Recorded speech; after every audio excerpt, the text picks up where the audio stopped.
All right, let's bring in now Mbegezeli Benjamin, a Research and Advocacy Officer for Judges Matter. He joins us now via video link. Thank you so much for your time, Mbegezeli. Of course, for the sake of our viewers, I want us to go back to what was clarified in court this morning. So what we essentially saw is 3 applications brought forward by the 3 organizations mentioned in that earlier story. And in fact, the DA's application has 2 parts. Just talk to us about the essence then of the various arguments by these applicants. Good afternoon, Unati, and good afternoon to the viewers. You're quite right. There are 3 different applications that have been filed by 3 different organizations, which is the DA, Freedom Under Law, and Corruption Watch. The latter 2 are civil society organizations. And the essence of all 3 applications is that they believe that the National Assembly, in selecting Dr. John Hlophe to be the MK Party's representative on the Judicial Service Commission, was irrational. They say that it was irrational because it was in conflict with the provisions of the Constitution, which require that the National Assembly or Parliament as a body do all in its power to protect the independence, the accessibility, and effectiveness of the judiciary. So if you look at the decision to select Dr. Hlophe, who they say has been impeached as a judge and was found to have misconducted himself, to put him as a member of the JSC, to select other judges, is irrational. It does not follow the powers that the Constitution gives to the National Assembly. How would the court then deal with the urgent application, to interdict Dr. Hlophe from participating in the process of the JSC pending the finalization of their reviews of the National Assembly's decision to appoint him? Yes, that's quite an important point, Unati, because what is the focus of today's proceedings is what is called the Part A part of the case, which is essentially trying to get an urgent interdict to block Dr. Hlophe from sitting on the JSC. And that has its own requirements, and that is what the parties have spent a great deal of time today doing. Because the argument is that if Dr. Hlophe is allowed to continue to sit on the JSC with the interviews coming up next month, then he will do harm to the interview process, and that harm will be irreversible. And so what the 3 parties are saying is that the court must urgently intervene to prevent that harm from happening. They say that if Dr. Hlophe is allowed, for example, to sit on the selection of the judges of the Western Cape, including the Judge President of the Western Cape High Court, that will present a conflict of interest between his own interests and the interests of the Judicial Service Commission. And so that should not be allowed to happen. And so the court should immediately intervene to prevent that from happening, because if it is allowed, then the water sort of will be out under the bridge, and there won't be an opportunity to reverse such a harm.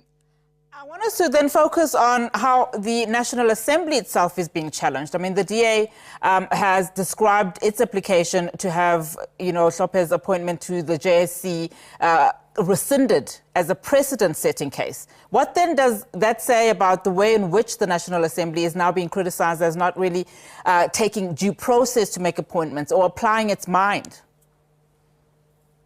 So the National Assembly has taken a neutral stance in this case. We heard from the Speaker of the National Assembly saying that the National Assembly is not saying that one party or the other is correct in this case. What it's only here to do, what the National Assembly or the Speaker is in court to do, is to explain the process of how the National Assembly decided on designating Dr. Hlophe as a member of the JSC. We heard that what the Speaker is saying is that there were basically 2 sides to the debate. There was certain parties who objected to Dr. Hlophe's designation. Other parties supported Dr. Hlophe's designation.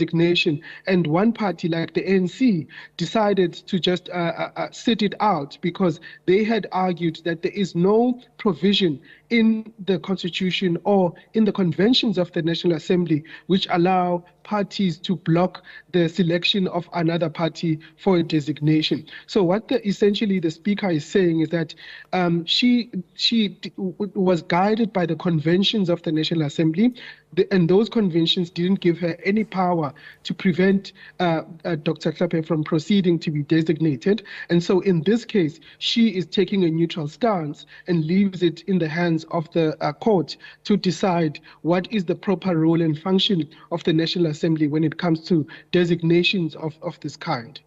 Is this a watershed moment, do you think, in your view, in your opinion? I mean, I'm listening to just various voices weighing in on this, and some saying, how can you have an impeached judge then sit on the very body that essentially impeached him? It is a watershed moment, Unati. Some of these situations that we are encountering, particularly in this case, probably were not contemplated when the Constitution was written. There was no one who had in their mind that an impeached judge would one day be designated as a member of the National Assembly to sit on the JSC. And so we are basically, and what the court will be doing, will be filling in the colors of the Constitution and sort of setting out the contours of where exactly the powers of the National Assembly and the Judicial Service Commission fit in, and how they should relate to each other. So in that way, it is a watershed moment. We will definitely be getting new judicial precedent on the constitutional powers of the National Assembly and that of the JSC. But it's also, I think, as a requirement of the JSC, which over the last 3 years has been undergoing a particular process of reform. It will be interesting to see how that will affect the process going forward. So in that respect as well, it is a watershed moment. Mbekezeli, thank you so much for your time. Really do appreciate it. Mbekezeli Benjamin, there is a research and advocacy officer for Judges Matter.